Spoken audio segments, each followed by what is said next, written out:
He was an entertainer, loved and admired across the globe. He was a gigantic star. He was on the telly the whole time. He had a name that was just a household name. But when rumours began to emerge about a dark past, the public was stunned. Some people didn't want to believe it because Rolf Harris had been a bit of a trusted member of their childhood. The man who we thought we knew on TV was not the man who he was. He was in fact a person who had a dark side, the dark side that was revealed in court. At his trial, the full story of the abuse carried out by the television star was laid bare. The main victim was the best friend of his daughter, Bindi. He continued that abuse over the next 10, 15 years. The actions of Rolf Harris were crimes that shook Britain.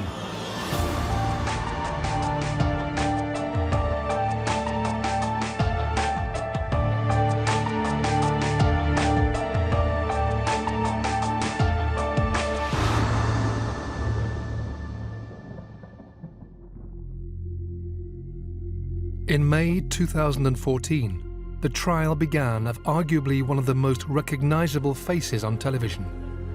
After rumours about his behaviour began to surface and victims began to speak out, Rolf Harris found himself facing 12 counts of indecent assault. Morning, Mr. Harris. Rolf Harris was basically an icon of British entertainment.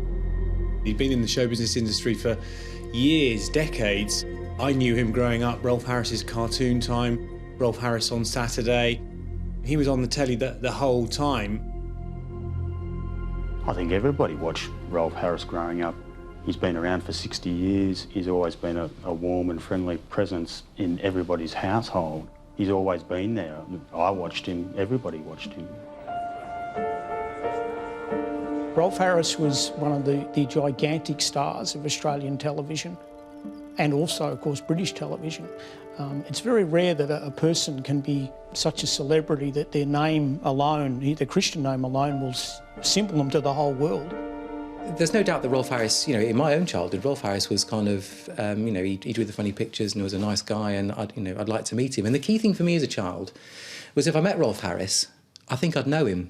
I'd never met him, but if I met him because I'd seen him on TV, I would feel that I knew Rolf Harris. And I think that's what made it more shocking, that you feel you know him, you feel you've got a sense of his personality, and actually what the court case really clearly demonstrated was there was a darker side to Rolf Harris. Over the coming weeks, the respective legal teams would explore this dark side to determine if Harris's accusers had indeed been victims of decades of sexual abuse, or were simply making it all up. It was quite a long trial. It lasted a good 5-6 weeks from memory. And I remember the first day starting and seeing Rolf Harris arrive at court. He emerged in a big people carrier, stepped out. In fact, he did the same thing, basically the same routine every day. He came out of the people carrier, accompanied by his wife, Orwin, and his daughter, Bindi, as well.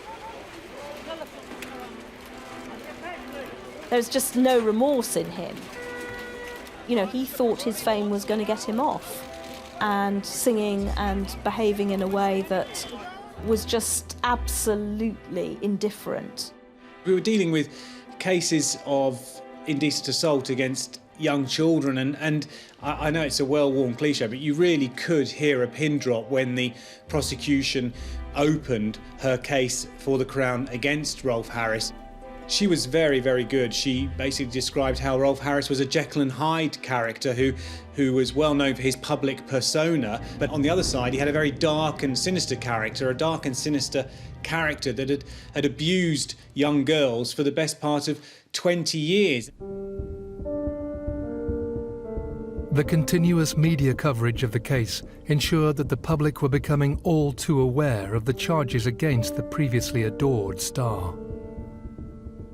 I think the entire world, when they first heard that Rolf Harris was under suspicion for sexual abuse, was horrified and would have felt totally hoodwinked by the notion that this man, who'd been such a benign and friendly presence in their lives for so long, could even be accused of things so terrible. The fact that Harris was so family-friendly and was so well known for working with children, with animals, in a family setting, is what's caused most of the victims so much shock. Stay strong! You're innocent, Rolf Harris was, in fact, a person who had a dark side, the dark side that was revealed in court. The man who we thought we knew on TV was not the man who he was. Harris presented a very empathetic, warm sort of presence. He was very good with pets, he was very good with children, he was very good at cracking jokes and all the rest. Yet in his spare time, he was also attacking women, and he was groping and he was taking advantage. You can't be both of those things. As the trial developed, it would emerge that seemingly Harris could indeed be both these things. The former international star was facing multiple charges of indecent assault against women and children. If found guilty, his life and career would be in ruins. The desperate state he found himself in was a far cry from his upbringing in Western Australia.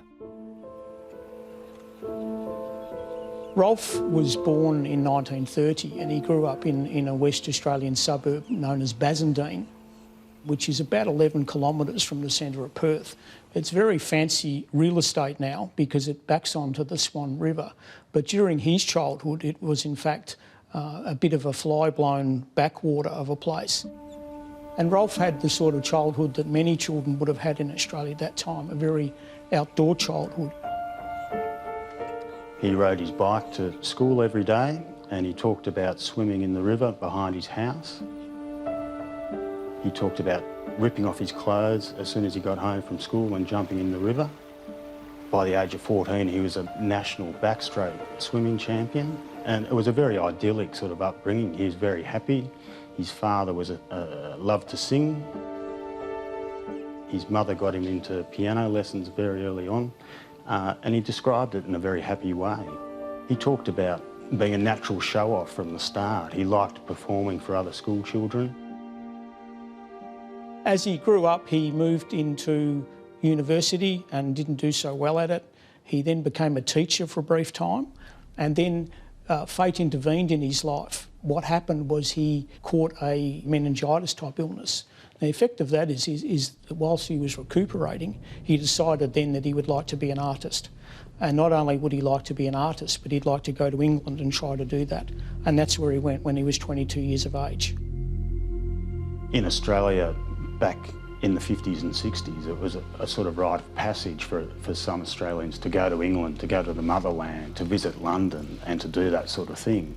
And if you look at successful Australians who have done that in a big way, say your Jermaine Greers, your Clive Jameses, your Barry Humphries, those sorts, Rolf Harris did it a decade or two before they did it. And in some ways he insinuated himself in popular culture in a far more lasting and successful way than any other Australian. Rolf certainly did rise very quickly in the television ranks. His beginning in television coincided more or less with the beginning of television itself.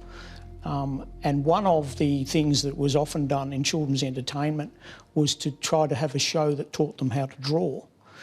That tended to be very boring entertainment. The reason it was so boring is that it was laboriously slow. Rolf put up a different proposition. He was a very good artist, but he was also very quick. And what that meant was that he could draw very fast and entertain at the same time, which is what he did. He was very good at joking to the camera, talking to the children, and he'd practiced at home. He'd practiced talking to a door handle, making out as a camera. So he had this instant warmth with the viewers at home. They all felt that he was talking to them. Now, once he'd moved out of children's television, that this quality was recognised, and he then moved into adult variety entertainment during the evening, and once again was a very big star. He began a show on Saturday night on the BBC, which became the biggest show of its day. Only 2 years later, in 1969, with Harris's star firmly on the rise, would come his first documented abuse of a child.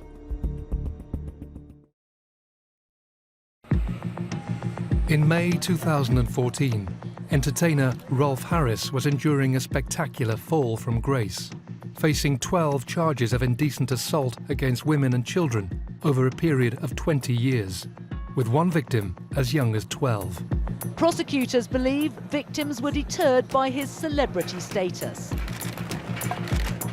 During his trial, as the sordid details of his past were laid out, it was all too easy to forget quite how huge a star he once was. Nothing. He could sing, although he wasn't the greatest singer that's ever been born. 1, 2, 3. He wasn't the greatest artist either, even though the power of television at one point had him the most recognised painter in Britain ahead of people like Rembrandt and Van Gogh. But he could paint enough and he could draw enough to keep crowds entertained. And of course he was a great celebrity. He was very good at comparing shows. He had a good humour about him and a good feel about him. What do you think? Does that look like anything like the fella? I assumed from the start that Rolf was a perfectionist, and he probably is and was then. Let's take anything away from the man. He's an immense talent. You can't write that off just because of what's come out since. He seemed to be aloof, he seemed to be not too interested in what everybody else around him was doing, and I put that down to professionalism. He was totally focused on trying to do the job. That was that side of him. The performer, Rolf, was terribly focused, and that's fine. Nobody had any problem with that. You just couldn't reach him. There was no way that I could have struck up a conversation, sat down and had a chat. He's not the kind of guy you'd have a beer with. We were working on a comedy show and we were doing comedy sketches. Now, the audience are going to hear the same gag lines over and over again sometimes. You want them to laugh. The way to do that is to keep them cheerful in the gaps while you're rearranging the lights. So I took it upon myself to entertain the audience a bit and act like a bit of a warm-up man in between takes. And this went on for a couple of nights and nobody said anything, it was going fine. Then Rolf wandered over to me at the side of the set, in the shadows as it were, and said, I'll do the funny stuff, mate, all right? And walked away. And that's about the only time, outside of doing the sketches, that he actually spoke to me in the entire production. And I thought that said an awful lot about him at the time. Until that moment, I thought he was just aloof. And from that moment, I thought, you're an arsehole.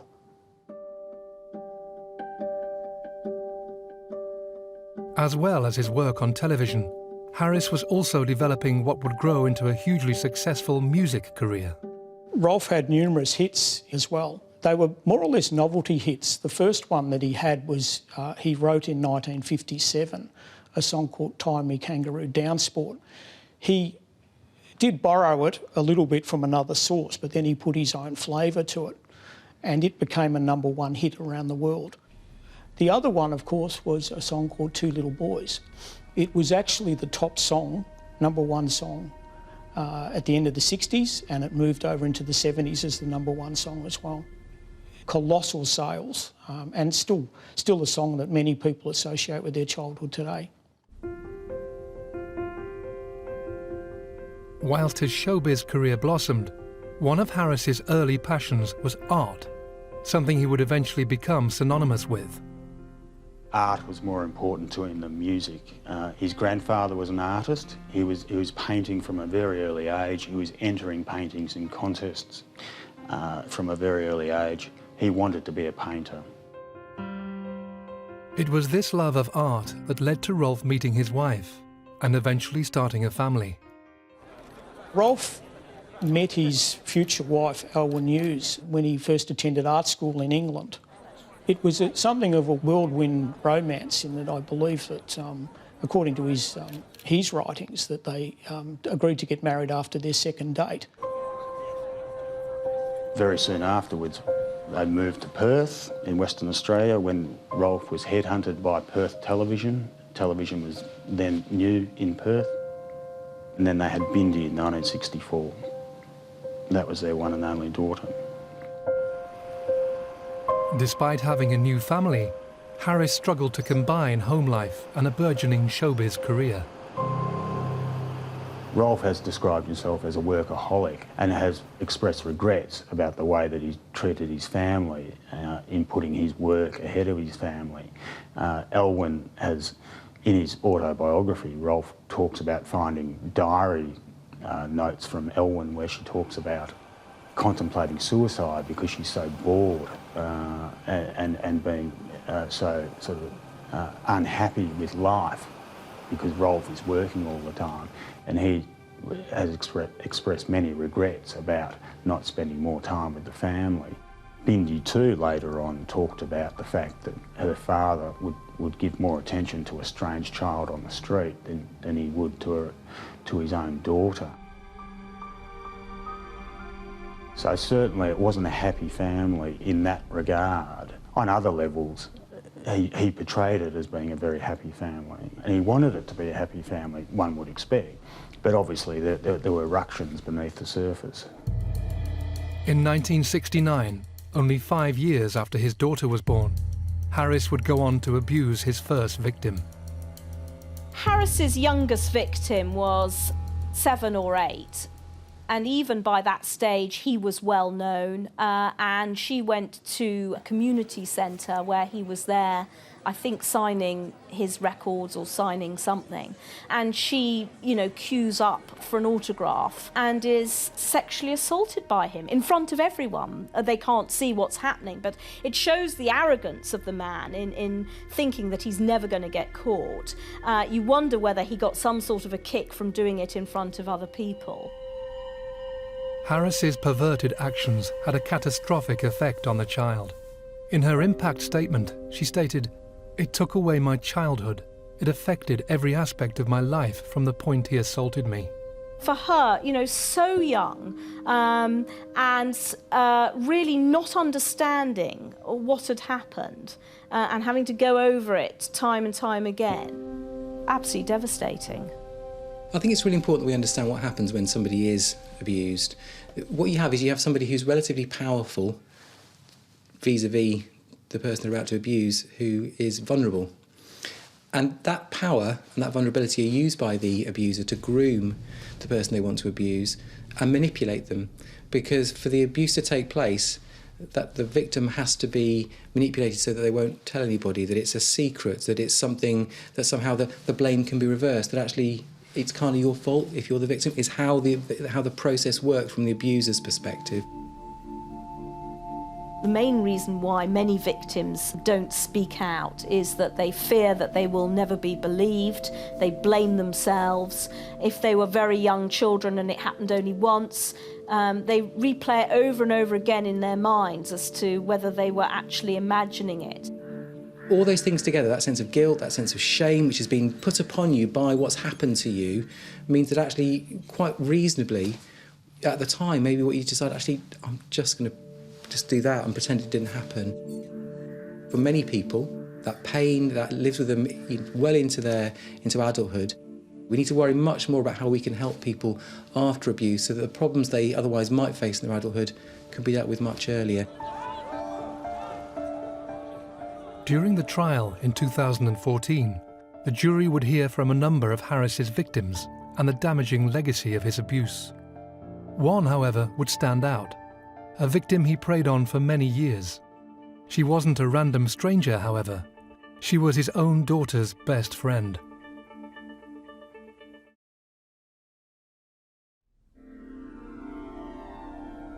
Artist, TV star and former national treasure Rolf Harris is now vilified as a sexual predator who abused young women for over 30 years. But at the height of his fame, he was entertaining audiences across the globe. Throughout the 1970s and the 1980s, Rolf was a gigantic star around the world. He fronted numerous specials. He had a lot of shows that were named after him, specifically about him. Some were on art, some were children's entertainment.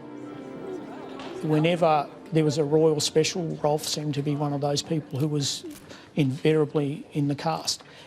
He was a big star around the world, and he was known as a household name at that time.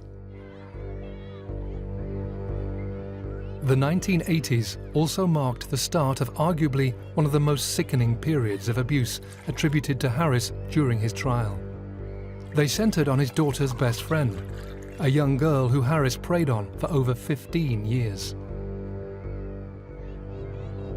The main victim was, of course, the best friend of Harris's daughter, Bindi. They lived opposite each other, and they had grown up together as children, and they would be in each other's houses all the time.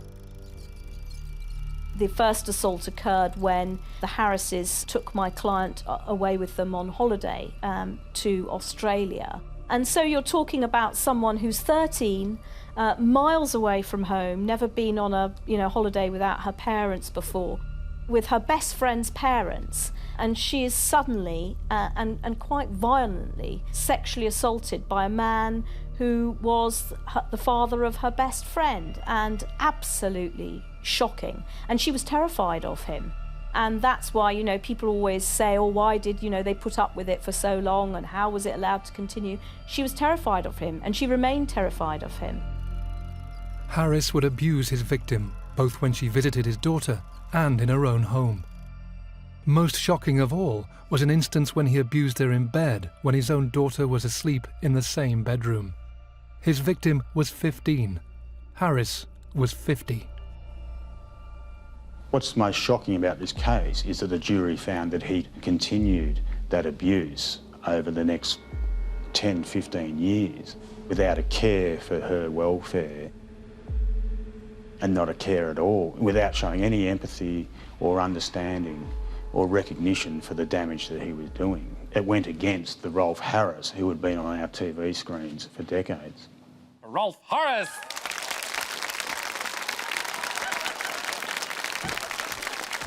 Was very, very sad because as a result of the assaults, this young girl took to drink in order to forget about what was happening. And so from a very early age, she was drinking. And when she knew that she was going to see Harris, so for example, if he was coming over to the family, she would drink in advance, thinking that he was going to assault her. And very frequently, he did. It was with no sort of affection or, this wasn't someone who was, attracted to her. It was a violent, unpleasant, horrible sexual assault on someone who was terrified of him. Harris's abuse was not only confined to his daughter's best friend. Other women across the globe would also fall victim to his predatory ways, with television studios often providing him with ample opportunities. The show was called Rolf, and it was just the Rolf doing his shtick. Bad puns and dad jokes. It wasn't cutting-edge comedy, it was classic Rolf. I was in the makeup department. I had my makeup done. I stood out of the chair, Rolf sat down, was having his makeup done, and I was just standing behind him, slightly to one side, while the makeup artist worked on Rolf. I seemed to think she was dusting him down or something, but whatever it was, she was right in front of him, and she had to lean forward to get to his face, quite reasonably. As she did that, Rolf's hands, both of them, shot straight out towards her breasts, and she instinctively pulled back. I think he made momentary contact. She pulled away from him. He turned around to me with a sort of a cheeky, naughty boy smile on his face and went, which I thought was quite bizarre.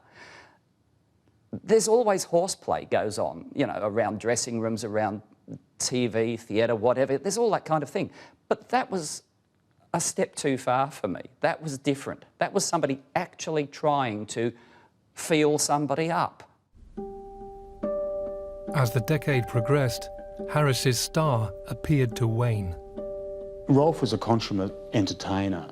He recognised that he needed to keep reinventing himself if he wanted to keep his audience. There's probably two things that happened for Rolf that kept him going and reinvented him.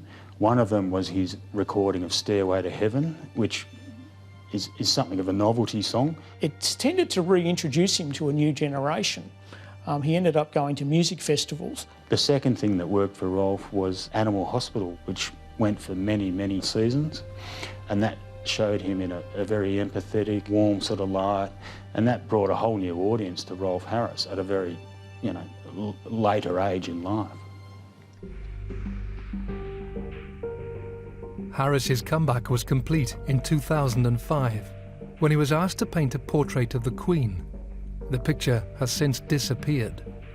Despite this renaissance, Harris's abuse of women across the globe allegedly continued, but now rumours about his shocking behaviour were beginning to surface.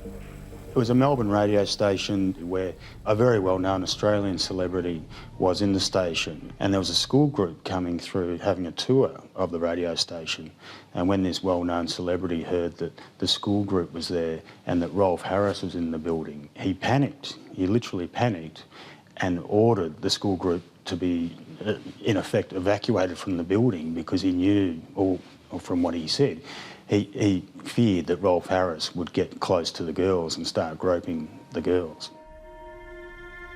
Whilst the suspicions about Harris were undoubtedly growing, he managed to avoid the spotlight by hiding behind a wall of silence. In hindsight, a lot of people probably knew that things happened, but nobody talked to anybody else about it. So when I saw the incident in the makeup department, I seriously, until a couple of years ago, believed that was one and only. It was a one-off. It was a rare incident. I knew nothing about any of the other stuff. Now, I've heard since that a lot of people knew that that was his reputation. People have been in touch with me and said, oh yes, I knew all about Dirty Rolf.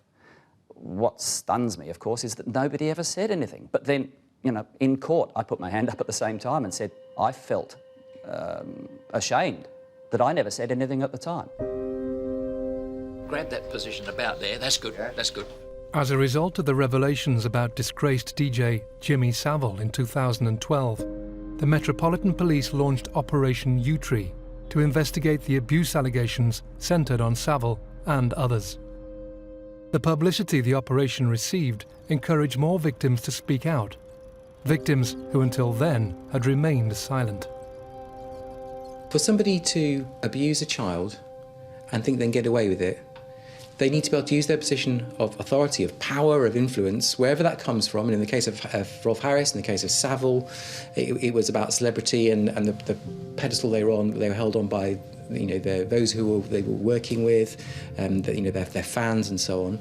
But equally, that could be power that comes from the fact you were in a position of authority over a child, or it could be somebody, you know, within the sort of close friend of the family, you know, someone within the family. That's the power that's being used, and that power is not just the power to manipulate the child who's being abused, but in the case of Rolf Harris, if there were people around him who were relying on their, you know, for their livelihoods, or it could be people in Rolf Harris's family who had concerns, but actually that's a massive step to take, isn't it? You know, say to actually point your finger at someone in the family.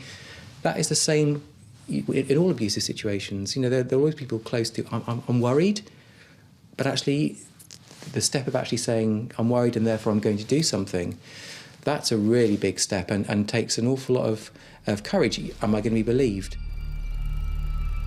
In May 2015, a damning report illustrated the true scale of child abuse throughout British society, with police revealing that over 1,400 men were under investigation in relation to child abuse offences. Of those, 261 were high-profile individuals, either celebrities or politicians. The Savile effect on society has been enormous, and even before Savile, there were lots of cases of abuse, mainly arising out of the Catholic Church or care homes, but everyone was a bit distant from those. It was all about someone else's life that didn't concern you. And I think because Savile was spread over such a range of different people from all walks of life, from all parts of the country, that people have now been able to speak much more openly. And because of what has happened since in people coming forward, abuse is much more openly spoken about, not just in our generation, but in our children's generation. And the Harris and other convictions has also shown that, you know, we must never be bowled over by someone's status again. With the main victim, she didn't tell anyone for a long time. It actually wasn't until she saw him performing on the Queen's Golden Jubilee on the television that she saw him, and she was furious that, you know, she felt he's got away with it. He's still ruining my life. I'm still having to look at him. He's still famous when he's done this to me. And that's what gave her the power to go to the police. What followed was a lengthy police investigation to gather more evidence against Harris. He was arrested last month as part of Operation U-Tree, some of which relates to claims against Jimmy Savile, some of which doesn't. When detectives finished their work, his victims couldn't help but wonder whether their abuser would hide behind his celebrity status again, or whether a jury would see behind the facade. I found it extremely arrogant to have the gall to say to witness after witness, you're lying, you're making this up. This poor innocent man is the victim of some giant conspiracy. Give me a break.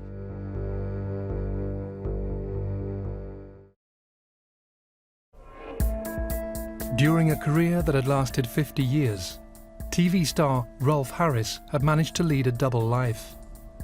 On one hand, he was the consummate entertainer, loved by millions. On the other, he was a sexual predator who left a trail of abused young women in his wake. Now, though, he was due to face judgment in a court of law. In May 2014, at Southwark Crown Court in South London, he would stand trial, charged with 12 counts of indecent assault. 7 of them were against his daughter's best friend, and the others were against children as young as 7, 8 years old, up until 14, 15. And they were over a 20 or so year period from the late 1960s until the late 1980s, at a time when he was a main player in British show business, when his face was being beamed into living rooms all across the country.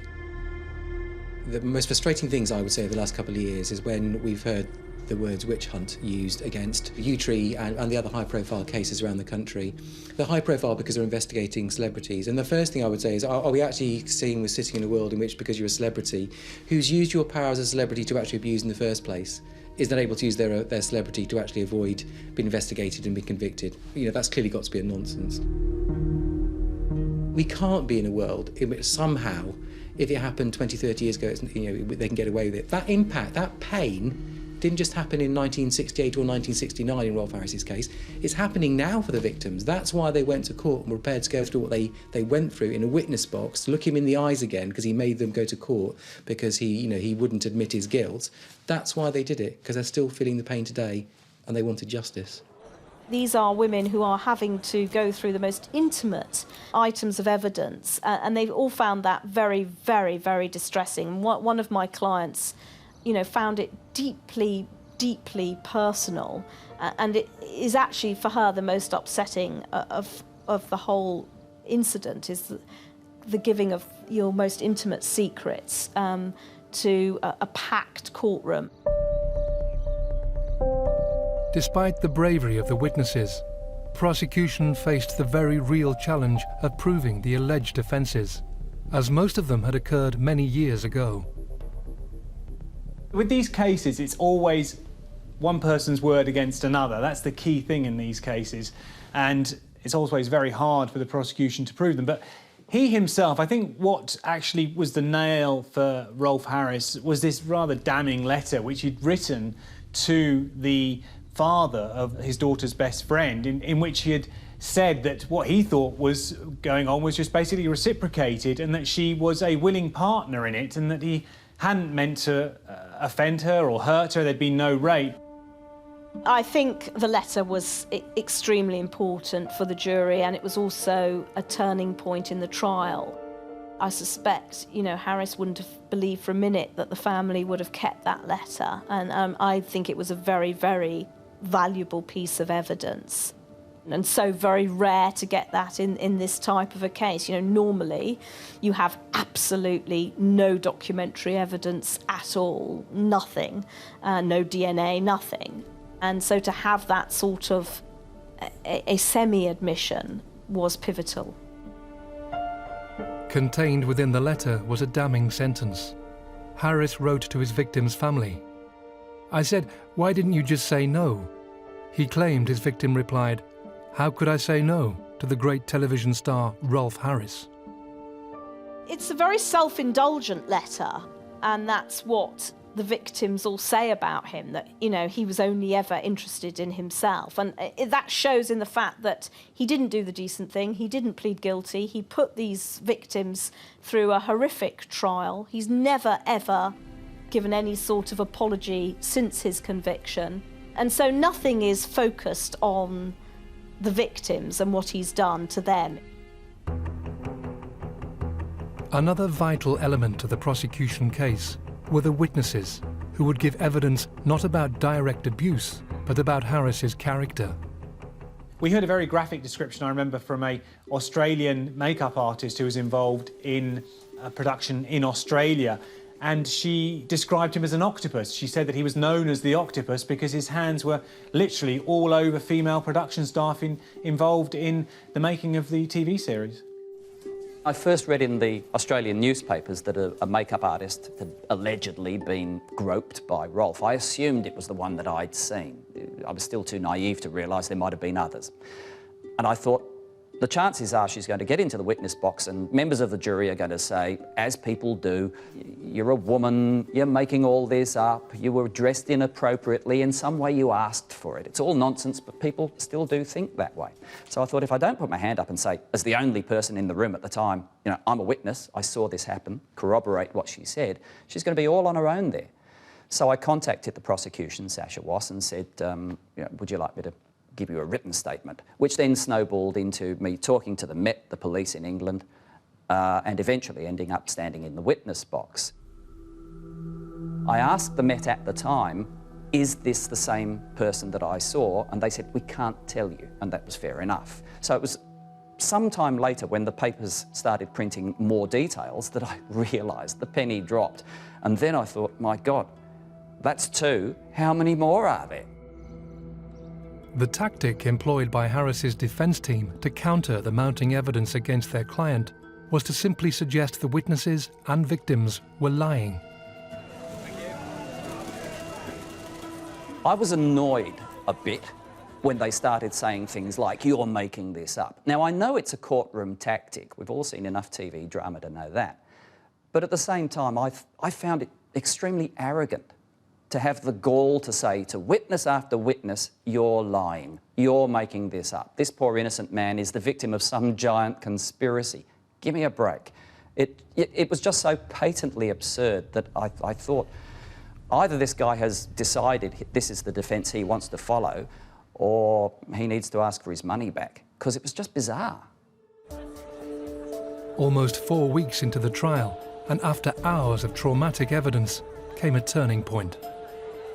One of the most dramatic elements, or one of the most dramatic parts of the trial, was the evidence surrounding the Cambridge victim. She was around about 14, 15 years old and had said that she'd been assaulted by Rolf Harris in Cambridge in the mid-1970s when she was working at a It's a Knockout type event that was being hosted on a green in Cambridge, and she remembered it vividly. She remembered that she'd seen Rolf Harris playing around on the floor, behaving like a dog and barking, and that he'd suddenly come up to her and groped her and assaulted her. She said that she returned to her workmates who were working in this marquee and said that, and her friends said to her, why are you so red-faced? And she said, well, you won't believe what's just happened to me. You won't believe what Rolf Harris has just done to me. But again, she didn't tell anyone in authority about what had happened to her. And Rolf Harris was adamant, absolutely adamant, said, no, never been to Cambridge. And then all of a sudden, we then discovered, there was a dramatic point that the prosecutor said, well, when they represented their evidence, they said, well, we've actually been contacted by someone who had managed to find footage that they'd videoed back in the 1970s of Rolf Harris actually appearing at this It's a Knockout style event in Cambridge, and it was played to the court several times, and we saw it on a monitor, and it was slowed down deliberately, and you could easily see Rolf Harris there taking part in a swimming event. You could tell that this was a defining moment in the trial because he had been so adamant that he hadn't been to Cambridge. I think everyone knew then, and I think he must have known as well, this doesn't look good for me because it shows that I have been lying. At the end of June, the jury found Rolf Harris guilty of 12 counts of indecent assault. His 5-year sentence, however, was a bitter disappointment to his victims. The restraints that the judge had was that he had to impose the appropriate sentences that were in place at the time when the offences were committed. So he would have received a much heavier sentence if the offences had been committed now. The victims were very upset by the short length of the sentence, and in fact that's what spurred a lot of them on to take civil action against him. The fact that he had showed no remorse, the fact he had behaved so arrogantly, and also the length of the sentence. And in fact, that is what prompted some more victims to come forward who weren't involved in the first trial, who felt that he had got off too lightly. There was a great feeling that this was a celebrity witch hunt, that lots of money had been spent pursuing DJs and other personalities from the 60s and 70s for minor sexual offences that were part of that era. And Harris' convictions have been hugely important because they have shown that no one is above the law, and that it doesn't matter who you are, you can achieve justice. You can achieve justice decades later. In June 2015, a letter emerged, allegedly written by Harris in prison. In it, the author referred to his victims as money-grabbing wenches. If authentic, it would appear that the star showed little comprehension of the suffering he had caused. Rolf Harris, because of his gigantic celebrity status, may have somehow figured that normal rules of behaviour don't apply, but we'll never quite know what he was thinking. I wonder if he's still sitting in jail denying that any of this ever happened, or that he wasn't responsible, that he was just a victim, or has he had a chance to sit there and think, by gee, I've screwed up deluxe? I don't know. I don't know. Only time will tell. Someone one day will get to Rolf and ask him all those questions. In the meantime, there's an awful lot of people who are saying, well, at least justice has been done. It's taken 30 years, but at least it's been done. I think Rolf Harris has lost everything as a result of the trial. In 1995, he was asked, what is your greatest fear? His answer was, not being loved. Well, frankly, Rolf Harris is loved by nobody anymore as a result of what he's done.